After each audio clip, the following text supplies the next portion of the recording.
Ano do Senhor, 1303, Universidade de Paris.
Beato Dans Escoto, defensor da Imaculada Conceição.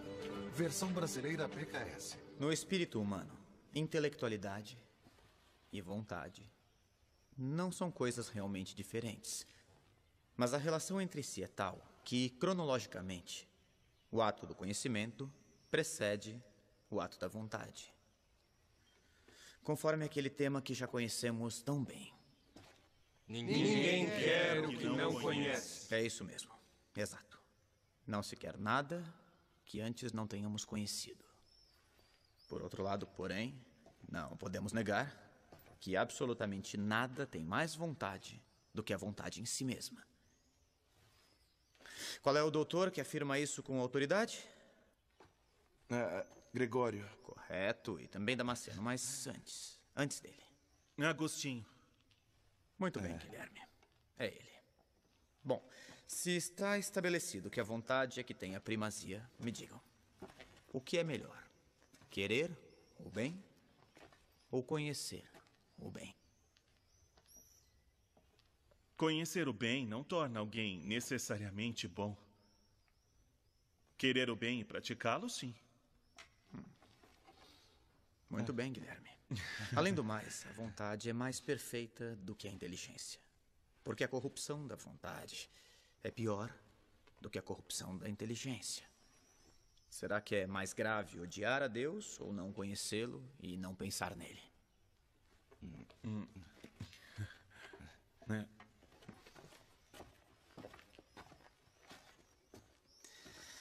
Justamente por causa da dignidade decisiva de nossa vontade, a responsabilidade das nossas ações é tão grande. Entendem? Qual é então a potência mais nobre? A vontade ou a inteligência? A vontade. É isso mesmo. Perfeito. Leia, Yassine.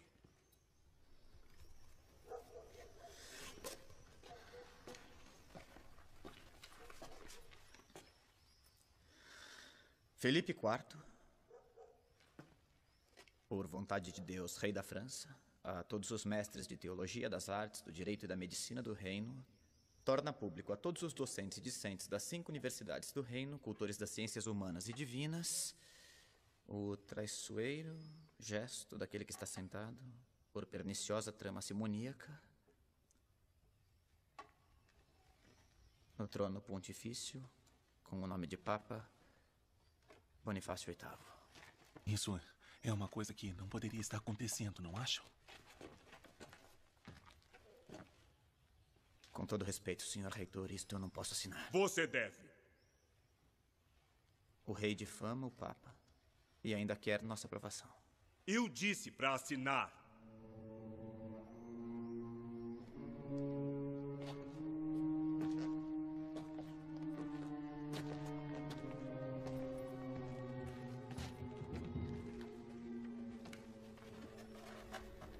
Para para manter a próspera unidade do Estado e extirpar pela raiz toda possível divisão e contenda, ordeno que todos os ilustres mestres assinem a presente declaração em sinal de solidariedade à coroa da França contra o detestável procedimento do indigno Papa Bonifácio VIII.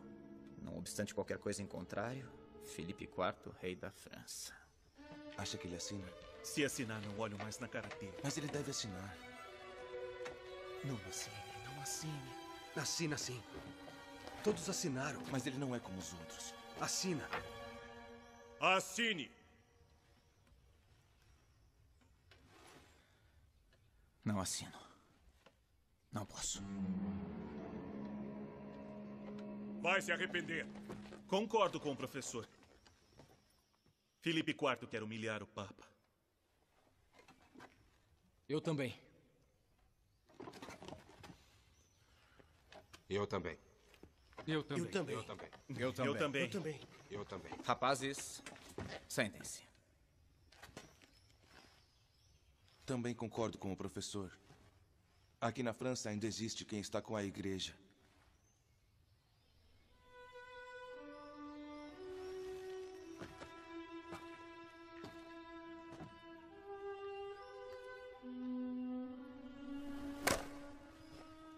Que assim seja.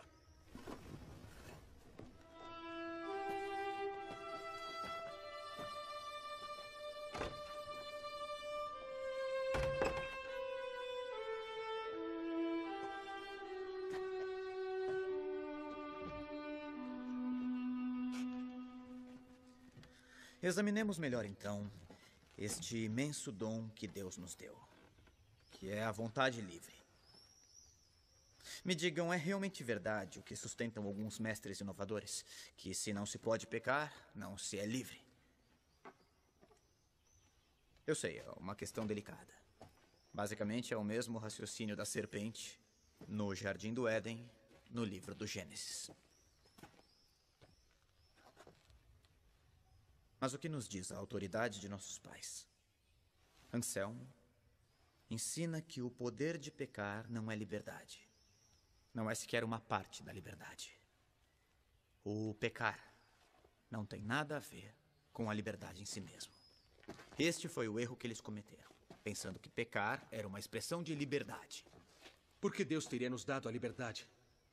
Deus teria nos dado a liberdade, não para ofendê-lo e nos prejudicar com o pecado, mas para amá-lo e santificar-nos. Vocês entendem? O pecado não é a expressão da liberdade verdadeira. É exatamente o contrário. Professor, uma pergunta. Por que algo é verdadeiro? Só porque Deus assim quer? Isto é, só porque Deus quer que seja verdadeiro? Embora pudesse querer que fosse verdadeiro também o inverso. Assim, o falso seria verdadeiro. Absolutamente não. Guilherme, isso é nefasto. Se aplicasse às realidades humanas, um tal querer arbitrário que prescinde do bem como sistema de domínio, teríamos sempre efeitos devastadores com atrocidades e sofrimento para toda a família humana. Isto não se deve esquecer nunca. Por hoje é só. Oremos. Nós te agradecemos, Deus Todo-Poderoso, por todos os teus benefícios, tu que vives e reinas pelos séculos dos séculos. Amém. Em nome do Pai, do Filho, do Espírito Santo. Amém. Amém.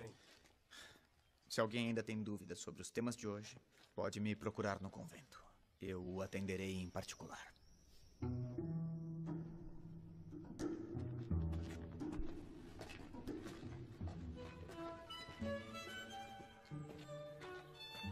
Depois do que disse hoje, não será mais o predileto do professor Escoto. E você é um franciscano como Me ele. deixa.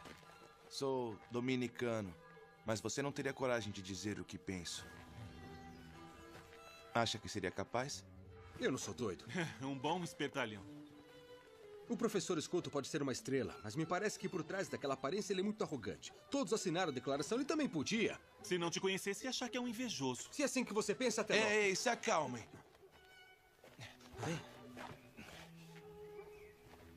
Eu proponho um acordo. Tá bom, vamos ouvir a sua ideia maravilhosa. Bem, deixemos pra lá. Não, vamos ouvir. Juremos que a cor diferente dos hábitos nunca nos colocará um contra o outro. Eu vou ser padre, isso não me diz respeito. Tem sempre um problema eclesiástico quando se usa o hábito. Tá certo, eu juro. Juramos sobre o que então? Ah, não é necessário juramento.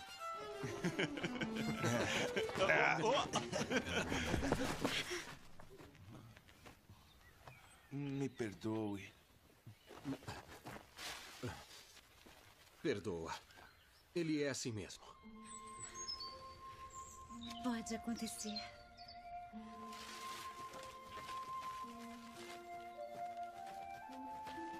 Na corda? Entrou em êxtase.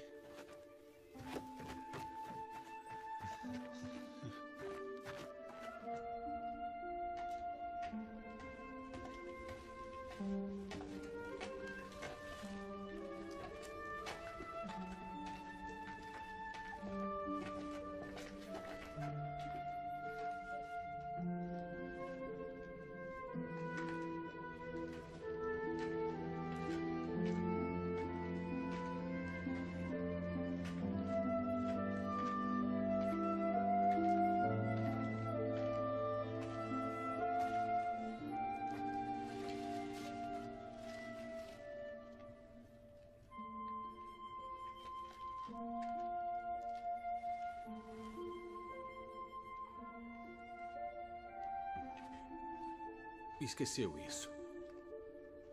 Obrigada. Também sou distraída. Não, a culpa é minha. Por que todos os dias vim aqui na igreja trazer flores? Eu já te vi outras vezes. São as irmãs que mandam. Trabalho com elas. Ah, sei, eu pensei que era a promessa. Está estudando para ser padre? Sim. Em breve serei.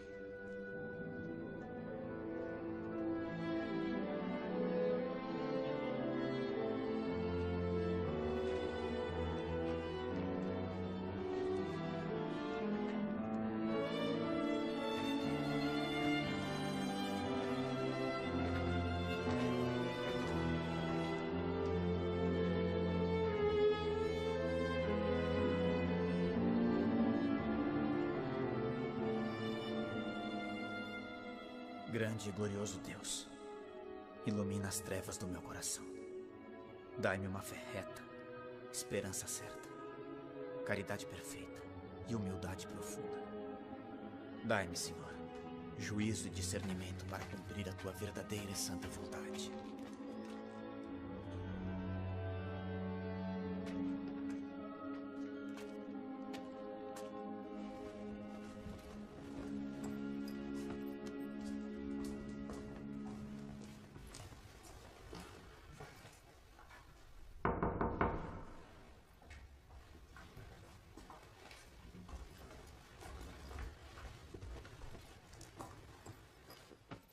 O professor está fora do convento? Não, neste horário ele está sempre na cela, concentrado nos estudos. Mas por que você está aqui? Por acaso quer vir ao nosso convento? Ele é meu professor. Preciso falar com ele sobre meus estudos. Ele está? Está sim, mas claro, claro. É que ele às vezes, ele...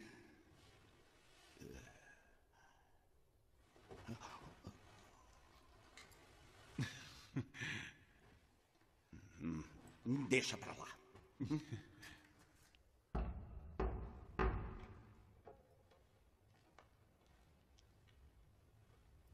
Com licença.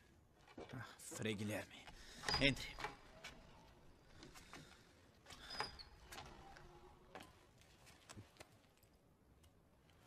Posso perguntar sobre o tema de hoje? Sim, claro. Estou ouvindo. A criação do mundo para Deus foi uma coisa totalmente livre, correto? Correto. E, ao criar, Deus poderia ter feito alguma coisa de diferente do que fez? Sim, poderia. Certo. Pois bem, Me parece que ele, sendo absolutamente livre, onipotente e transcendente, não pode ser limitado por nada. E nós o que sabemos? Não podemos limitar Deus aos nossos esquemas finitos. O ente infinito não depende de nada. E porque ele é onipotente, pode fazer aquilo que quer. E se Deus quer que o preto seja branco, o preto será branco. Se Deus quer que o calor seja frio, o calor se tornará frio. Se Deus quer que o falso seja verdadeiro, o falso se torna verdadeiro. Deus poderia fazer também o contrário do que realmente fez. Ele, enfim, me parece ser inconcebível. Ele está acima e além de tudo, também do que consideramos ser o bem e o mal. O que acha disso, professor?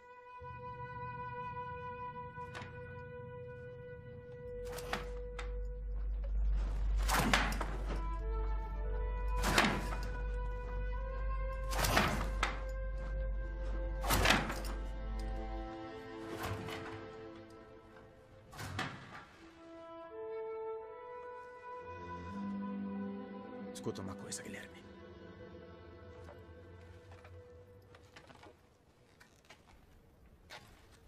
É justamente este o grave perigo de que falei na aula de hoje.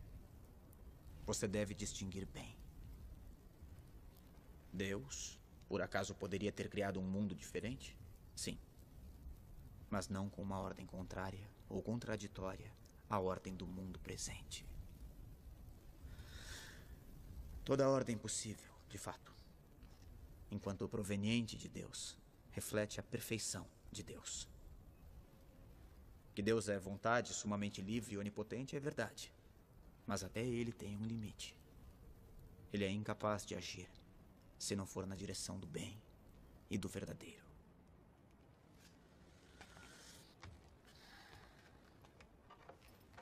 Deus nos conduz à beleza. Ele não pode se contradizer, entende? Sim.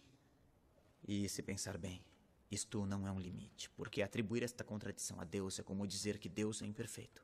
Compreende? É por isso que tudo o que Deus quer é sempre sensato, sempre de acordo com a justiça. Nunca se esqueça disso, Guilherme. A liberdade perfeita e infinita de Deus nunca é arbítrio. Deus é amor.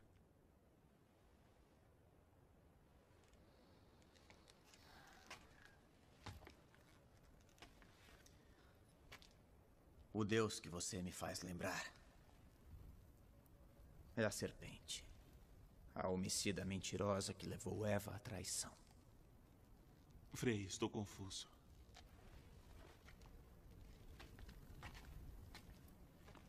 Guilherme, agora mais do que qualquer conselho meu, você tem que ouvi-lo. Contemple-o bem.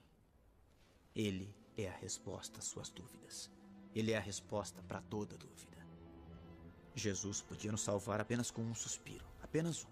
E ao invés, olha, nada o obrigou a tanto. Os homens não teriam tido nenhum poder sobre o Filho predileto de Deus Pai. Disso não tenho dúvidas. É a verdade. Não há amor maior.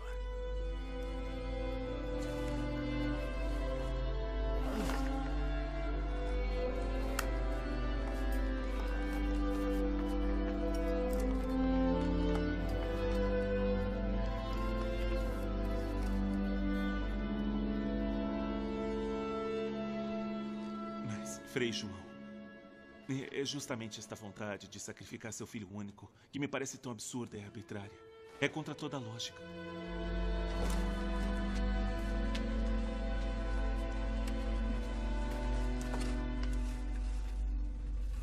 Contra toda a lógica humana e natural, sim. Mas não contra sua lógica sobrenatural e divina. Deus quis salvar o gênero humano caído, Guilherme. É esta a lógica sobrenatural. Para nos redimir, não era necessário que Cristo sofresse uma paixão tão dolorosa. Mas ele o fez por nós. para que nós, vendo humilhado sobre o madeiro da cruz, nos arrependêssemos de nossos pecados. Que diante de um amor tão grande, nos sentíssemos obrigados a amá-lo.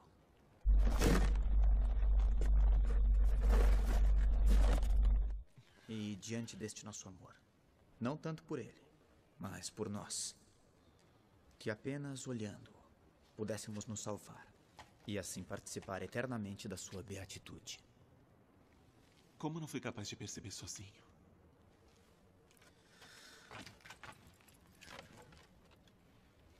Escuta, Guilherme. Deus te deu uma grande inteligência, mas deve rezar mais e não apenas estudar. Estudar é muito bom, mas você deve fazê-lo com o espírito de oração e depois traduzir isso numa vida santa, cheia de amor verdadeiro para com os irmãos. Confia nele, Guilherme. Dedique um tempo para refletir contemplando-o. Há coisas que só se compreendem diante de muito amor. Perdoe-me, senhor. Perdoe-me. Hoje mesmo estarás comigo, no paraíso.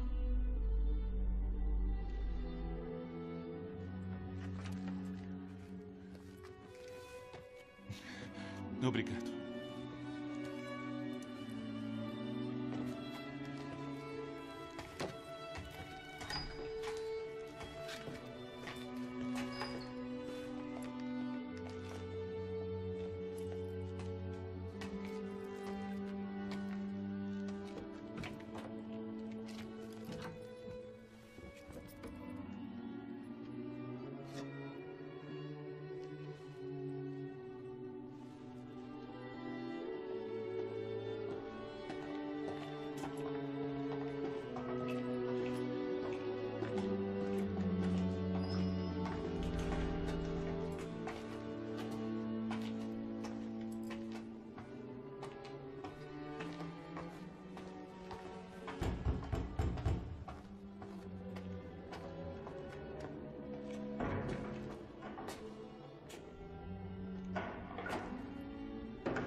Eu não queria provocar um incidente.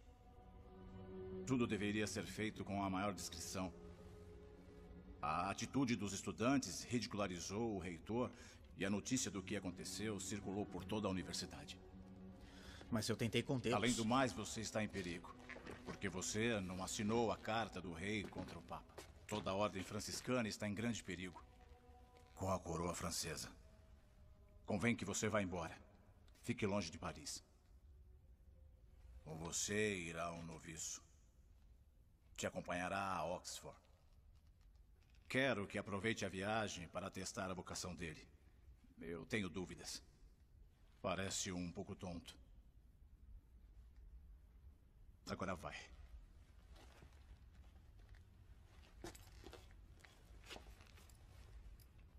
Que o Senhor te abençoe e te proteja durante a viagem.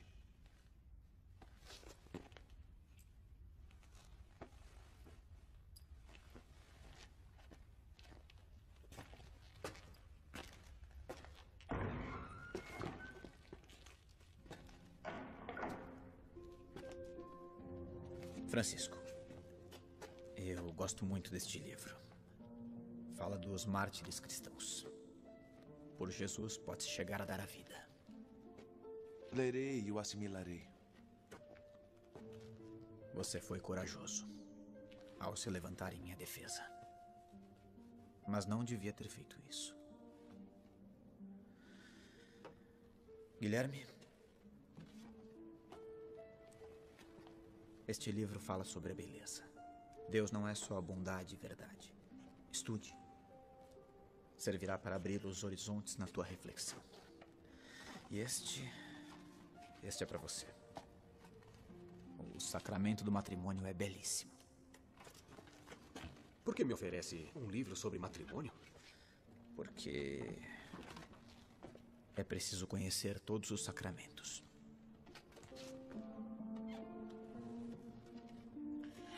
Padre. Padre. Consideramos como um empréstimo. Quando o senhor voltar, restituiremos.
Professor? Você vai me acompanhar? Me dê sua mochila. De jeito nenhum. Cada um leva a sua. Leve pelo menos o cajado. Sim, isto sim. A viagem é longa. Vamos.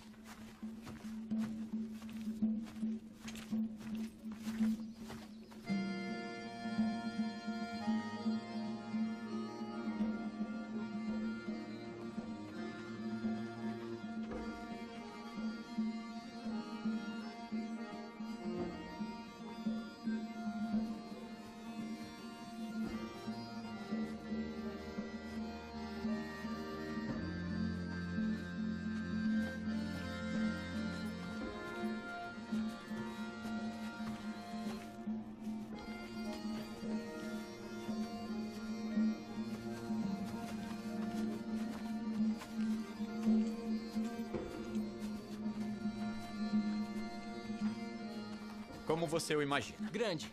Grande? O quão grande? Grande como toda Paris. É maior. Como maior? Isso é impossível. Espere para ver. Muito bem, chegamos. Pronto? Agora eu tiro sua venda.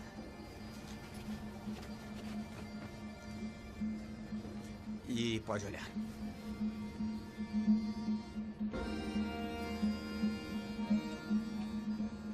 Isso é imenso. Não se vê o fim. E o que é que ele te lembra? Nosso Senhor, que o criou. Eu blasfemei? Não, ao contrário. Disse uma coisa muito profunda. Mas onde está a Inglaterra? Não se vê nada. É como o Nosso Senhor. Existe, mas não se vê. É preciso tomar um navio e atravessar o Canal da Mancha para chegar. Nós partiremos de lá. Os navios devem ser grandes para atravessar um mar como esse. Sim, tem navios grandes e pequenos. De onde você é exatamente? Sou dos Pirineus. E como chegou a Paris? Seguindo os frades. Seus pais sabem disso? Sou órfão. Os frades. Por que você seguiu os frades? Segui desde pequeno. Eles nunca me maltrataram. Foram sempre muito bons comigo. Mas só isso não basta para ser um frade. Para mim, sim. Eles eram felizes porque queriam bem. Jesus não disse para amar ao próximo? Disse sim, mas não é um amor qualquer. Não há amor maior do que dar a vida por um amigo. Conhece o Evangelho? Os frades me ensinaram a ler com o Evangelho. Sei todo ele de cor. Eu não acredito. Então faça um teste comigo. Muito bem, já que estamos diante do mar, faço uma pergunta sobre a água. O que disse Jesus à samaritana diante do poço? Todo aquele que beber desta água tornará a ter sede. Mas aquele que beber da água que eu lhe der, jamais terá sede. Bom, então é verdade. Você sabe de cor.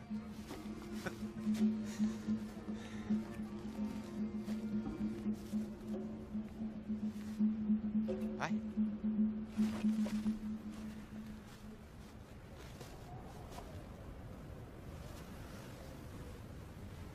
E você, Angelina? Ainda tem sede? Não, Frei. Não tenho mais sede. Jesus está sempre comigo. Então eu lhe digo que a água que Jesus te deu será em você uma fonte que jorra para sempre, Angelina. Quando eu era pequeno, ninguém acreditava que eu pudesse ser frade. Diziam que eu era um tonto. O senhor tonto? Não existe ninguém mais inteligente que o senhor. Devemos tudo ao nosso Senhor, Angelino. Eu ainda me lembro o dia em que eu pedi para ser franciscano. Eu era só um menino. Não.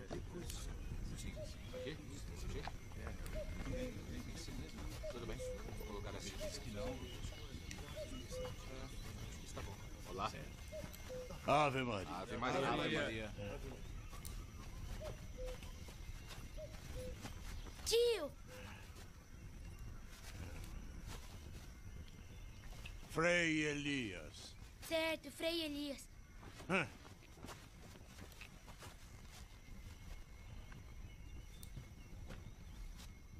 O que foi agora? Tô com medo. Não. Há um mês que me pede para falar com ele. E agora entra. Ave Maria. Ave Maria, Frei Agnello. Quem é esse garoto simpático? É meu sobrinho. Cumprimento. Ave Maria. Ave Maria. Ele quer dizer uma coisa muito importante. Oh. Então, uma coisa importante. Diga obrigado. Tome. Obrigado. Então diga, por que você veio aqui nos visitar?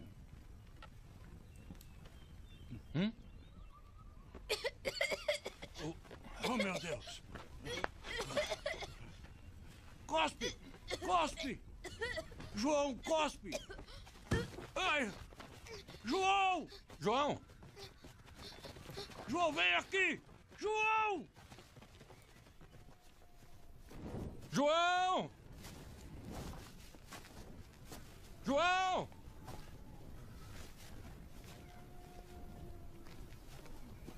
Mas quem é esse menino? É o meu sobrinho. Caramba! Como é que me deixei convencer? Onde foi se meter? Que besteira ele fez. Queria tirar da cabeça dele a ideia de ser frade. Mas ele me que atormenta. palavras, Frei Elias. Que palavras. Justo como na Santa Regra. É só uma criança. Fez mal fazer chacota dele. Tem que tirar da cabeça a ideia de ser frade. Deus pode chamar quem ele quiser. Deus olha o coração. Não a inteligência, entende?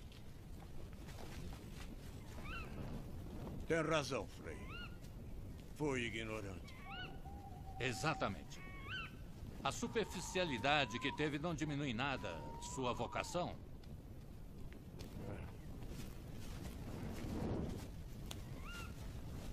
João! João! João! João! João, meu filho, onde você está? João! João!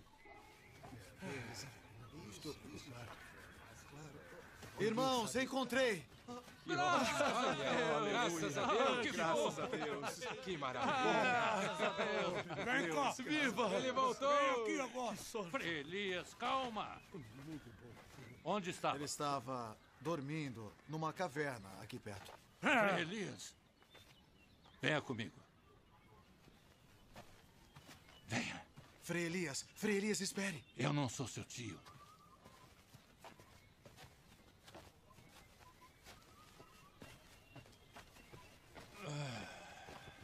Então, queria falar comigo, não é? Fale. Eu quero ser frade. É claro. A bobagem que você fez não te favorece em nada, sabia? Espere. Mas também não prejudica. E... por que quer ser frade? Eu não sei. Por que eu devo concordar se você nem sabe? Sou tonto. E quem disse? Todos dizem. O Frei Elias também? Não, ele não. Ainda bem, ainda bem, ainda bem. Eu temia pela sua caridade. Eu quero ser frade. Porque quando estou pastoreando as ovelhas e olho as estrelas, vejo o quanto elas são lindas.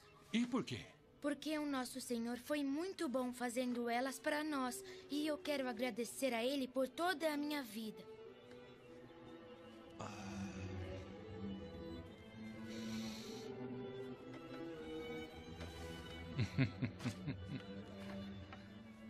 Tome.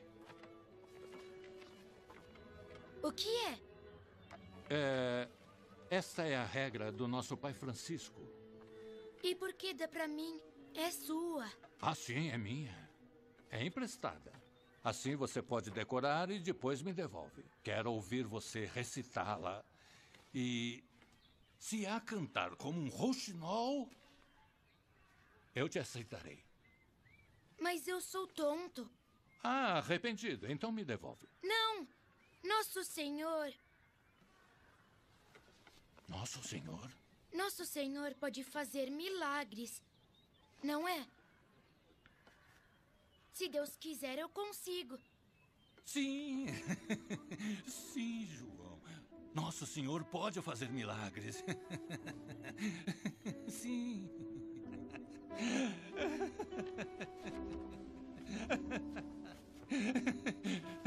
Pode fazer milagres, João.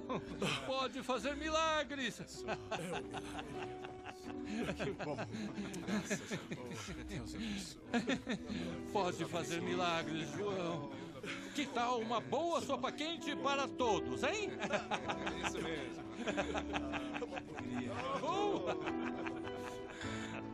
Os frades não possuem nada. Nem casa, nem lugar ou alguma outra coisa. São como peregrinos e estrangeiros neste mundo, servindo a Deus, nosso Senhor, na pobreza e na humildade, e pedem esmolas confiando na providência. Não devem se envergonhar, porque o Senhor se fez pobre por nós neste mundo. Não devem querer coisa alguma debaixo do céu para sempre, em nome de nosso Senhor Jesus Cristo.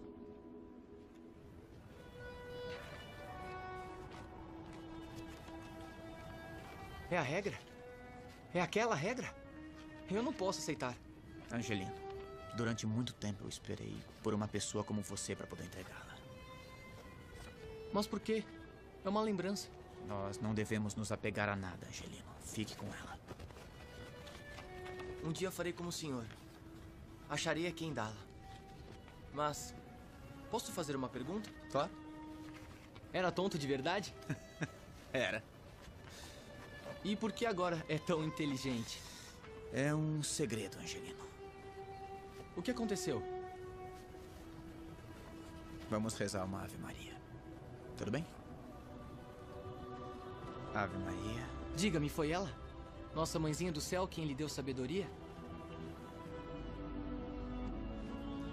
Ave Maria, cheia de graça. O Senhor é convosco. Bendita sois vós entre as mulheres, e bendito é o fruto do vosso ventre, Jesus. Santa Maria, Mãe de Deus, rogai por nós, pecadores, agora e na hora de nossa morte. Amém. Amém.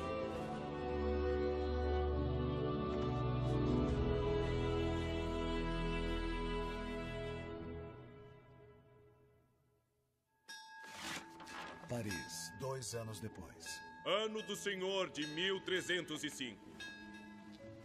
Eu, Godefridos de Fontibus, grande chanceler da Universidade de Paris, sob o generoso patrocínio de Filipe IV, rei da França, em nome de Sua Santidade Clemente V, felizmente reinante, Concedo o grau acadêmico de mestre em teologia com licença para ensinar ao Frei João Dans Escoto, da Ordem dos Franciscanos Menores.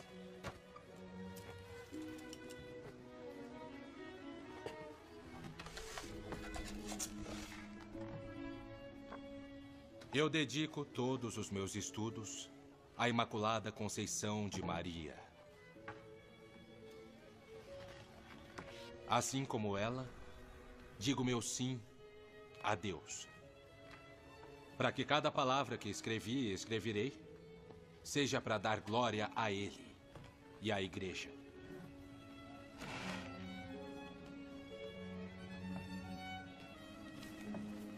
É sem precedentes a arrogância com que se coloca em discussão o padre Tomás de Aquino e outros tantos nossos professores. O senhor sabe bem que muitos professores são contrários à tese da Imaculada Conceição.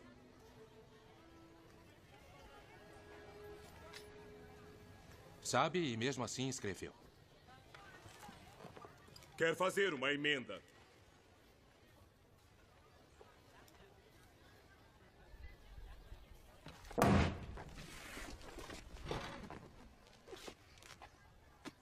Então que ele seja afastado dessa universidade. Eu tenho grande respeito pelo Padre Tomás e pelos nossos mestres, com os quais aprendi a doutrina da Igreja. Mas eles não são infalíveis como Jesus Cristo. Isso é verdade. Infalível mesmo, só o nosso Senhor. Eu acho que isso tudo é uma blasfêmia. Acalme-se, eu não estou apoiando nada. Não estamos no contexto apropriado para uma discussão como esta. Se os dois estão de acordo, será realizada uma discussão pública. Terão a oportunidade de lembrar a todos os que os mestres nos ensinaram. Aceitam? Certamente. Eu aceito. Aceito. Bem, quem perder arcará com as consequências dessa grande desonra. E por hoje terminamos. Vamos.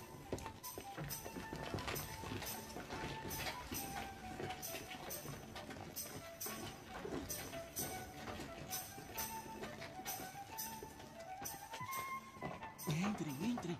Vamos. Deixe ver. Escritos de Santo Agostinho que falam do matrimônio cristão. Para quem quer ser padre. Quem sabe o que ele quis dizer? Você o leu? Não. E se o professor Escoto te interrogar, hein? O que dirá a ele? Chega de brincadeira, senão não sei onde chegarei.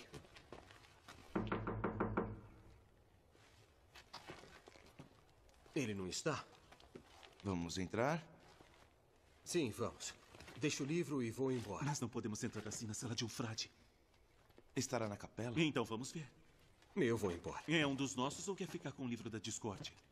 Que engraçadinho você é. Por que você não entrega a ele? De jeito nenhum. Que assim seja.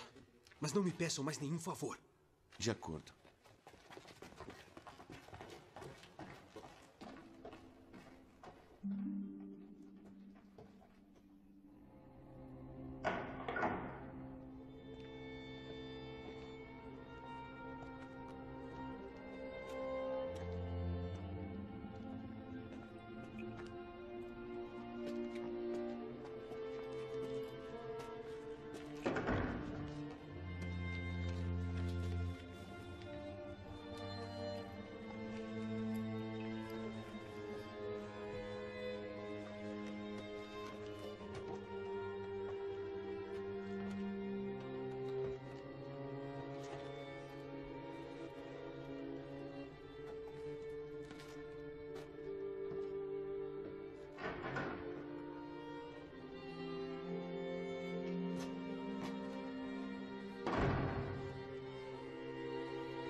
Frei.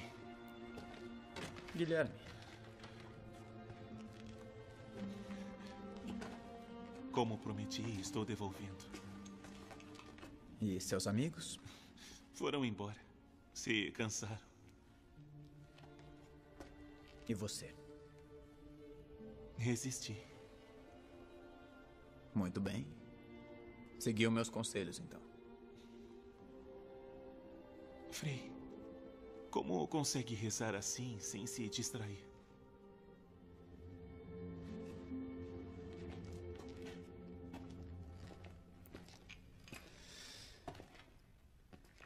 Enquanto existir sobre a terra um tabernáculo com Jesus, nunca estaremos sozinhos, Guilherme.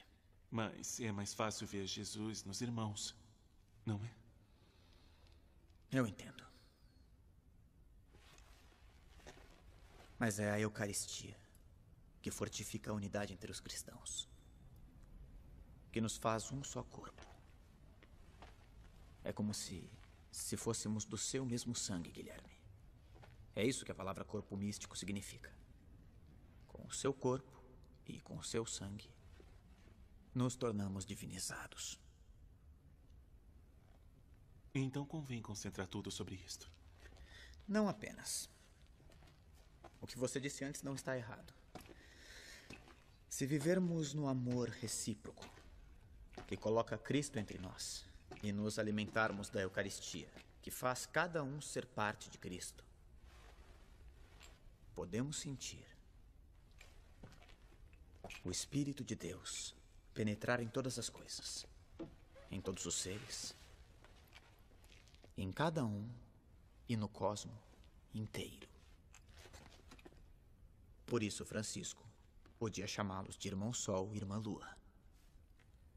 E pelo Espírito Santo podemos perceber uma espécie de relação esponsal entre Deus, o Criador, e a criatura. Porque o Verbo, encarnando-se, se faz criatura divinizando-a, Guilherme. É bom ouvi-lo falar assim. O plano de Deus sobre a criação é belíssimo. É uma visão tão ampla e tão majestosa que nos faz pensar de verdade no dia da entrada de tudo o que foi criado no seio do Pai. Quem sabe como será?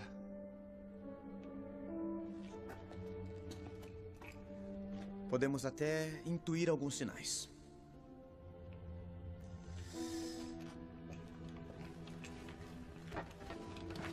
O corpo, por exemplo, que na hora da morte nós entregamos à natureza, à terra.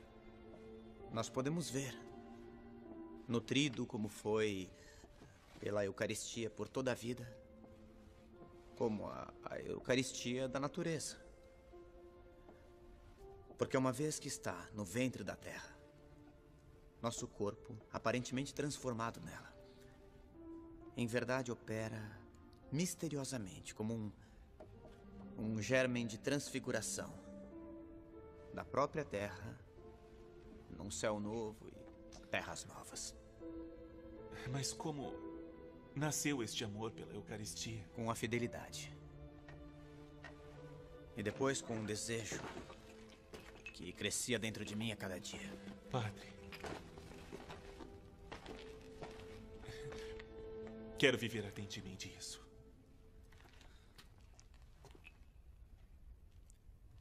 Tomás de Aquino dizia que este sacramento nos é dado como comida e bebida. Bom, se considerarmos que o efeito do alimento e da bebida produzido no nosso corpo material é sustentar, fazer crescer, dar prazer, da mesma maneira isso é realizado pela Eucaristia no nosso corpo espiritual. Mas o senhor ama ou odeia o Frei Tomás? Graças a Deus eu não odeio ninguém. Tomás é um dos nossos grandes mestres. Mas veja bem, nem ele podia conhecer Deus por inteiro. Você nunca se perguntou por que Jesus nos deixou a Eucaristia? Não. Eu sim, muitas vezes. E tem uma resposta? Na verdade, eu penso que Jesus deixou a Eucaristia para nos consolar. Com a amizade. Com sua amizade, nos tornamos parte do seu corpo místico. Somos outro Cristo. Frei, é belíssimo. Mas como fazer para ter certeza? Se Jesus pode dizer de um pedaço de pão, isto é o meu corpo. Bem que ele também poderia dizer a nós homens, vocês são o meu corpo.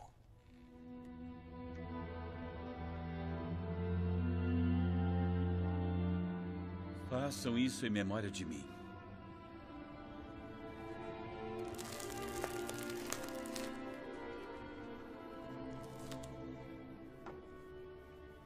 Mas, mestre, estas coisas não estão escritas nos livros de filosofia.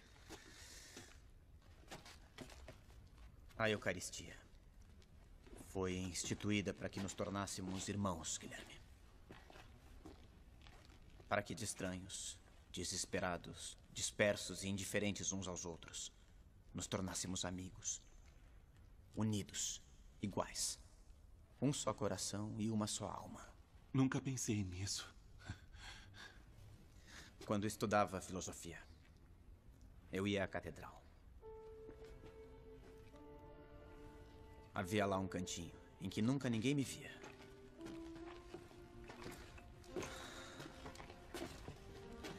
Eu ficava lá.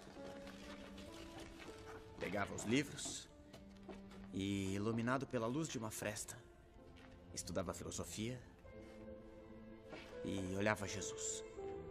Estudava filosofia e olhava Jesus. E esperava. Até que a Eucaristia me iluminasse para compreender a verdade. Maravilhoso. E então, vai vir ao nosso convento? Somos da mesma ordem, mais do que isso. Bom, agora temos que ir. A esta hora já devemos nos retirar para nossas celas. Só mais um minuto, por favor. Mestre, obrigado.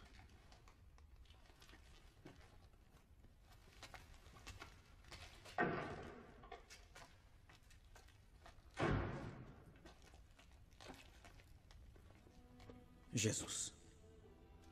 Quando comecei a dizer alguma coisa sobre a Eucaristia, eu tive a sensação de que estava para dizer alguma coisa do Senhor, numa pobre conversa, enquanto o desejo me levaria a edificar-lhe uma catedral.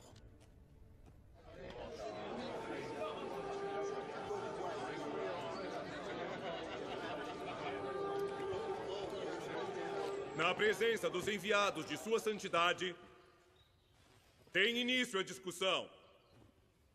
Com a palavra, João Dans Escoto. Justifique suas teses.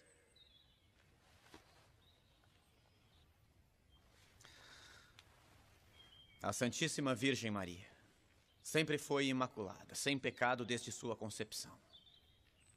Porém, ela não teria sido, se não fosse preservada do pecado original. Jesus é mediador perfeitíssimo e a preservou também do pecado de Adão. Você já terminou? Por que não argumenta mais? Ele disse muito mais a nós. A regra seráfica diz para ser breve.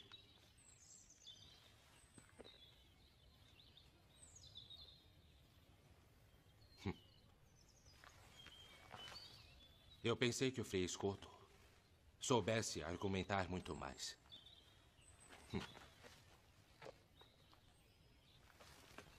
Então os franciscanos ensinam a falar de forma tão pobre?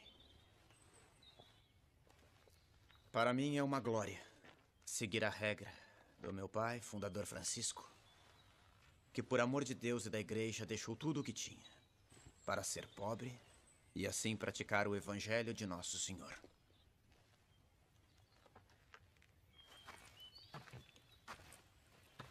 É bom argumentar mais. Parece necessário nesta circunstância. Frei, se o senhor me ordenar, eu continuarei. Então, continuemos.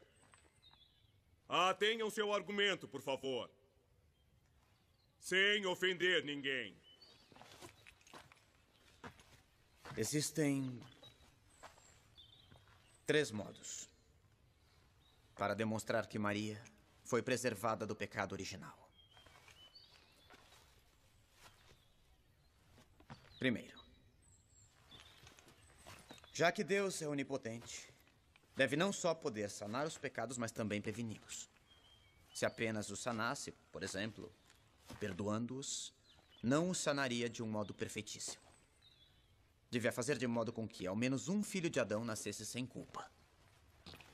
Por isso, ele preservou Maria. Segundo, Jesus, sendo um perfeitíssimo mediador, consegue, pelos seus méritos, afastar toda a pena de quem é reconciliado. Ora, o pecado original é uma pena maior do que a pena de não poder ver a Deus no paraíso. Porque entre as penas das criaturas inteligentes, a maior delas é o pecado. Portanto, se Cristo foi o reconciliador perfeitíssimo, ele devia fazer com que ao menos uma pessoa fosse preservada do pecado original. Terceiro, uma pessoa só pode ser plenamente reconciliada por Jesus quando recebe dele o bem supremo que só ele pode dar. E com Cristo se pode obter a inocência, ou seja, a preservação da culpa, ou já contraída ou a ser contraída. Ninguém teria Cristo como sumo mediador se ele não tivesse preservado ao menos alguém do pecado original.